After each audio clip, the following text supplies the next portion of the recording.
not yesterday we spoke together? It was, so please your highness. Well then, now, have you considered of my speeches? No, that it was he in times past which held you so under fortune, which you thought had been our innocent self. This I made good to you in our last conference, passed in probation with you, how you were born in hand, how crossed the instruments who wrought with them, and all things that might, to half a soul, and to a notion crazed, say, thus did Banquo. You made it known to us.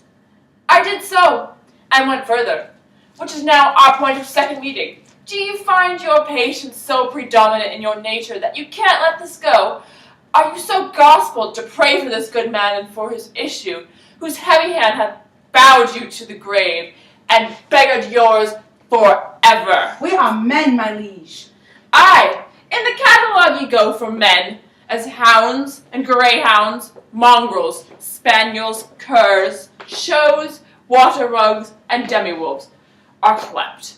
All by the name of dogs, the valued file distinguishes the swift, the slow, the subtle, the housekeeper, the hunter, every one, according to the gift which bounteous nature hath in him closed, whereby he does receive particular addition from the bill that writes them all alike.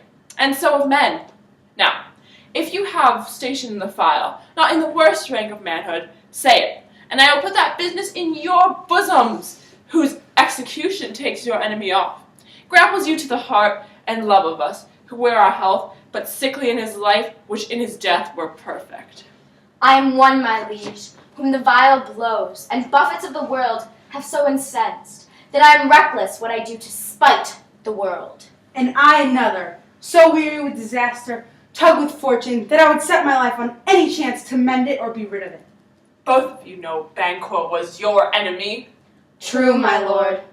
So is he mine, and in such bloody distance, that every minute of his being thrusts against my nearest of life, and though I could, with barefaced power, sweep him from my sight and bid my will avouch it, yet I must not, for certain friends that are both his and mine, whose loves I may not drop, but wail his fall, who I am myself struck down, and thence it is that I make your assistance do make love, masking the business from the common eye, for sundry weighty reasons.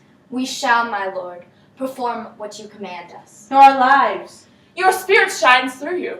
Within this hour, I will advise you where to plant yourself. Acquaint yourself with the perfect spy of the time. Then what not, for it must be done tonight, and something from the palace. Always thought that I require clearness, and with him, to leave no rubs, nor botches in the work. Fleance, his son, that keeps him company, whose absence is no less material to me than is his father's, must embrace the fate of this dark hour. Resolve yourselves apart. I'll come to you anon. We are resolved, my lord. I'll call upon you straight. Abide within. It is concluded, Banquo. Thy soul's flight, if it find heaven, must find it out tonight.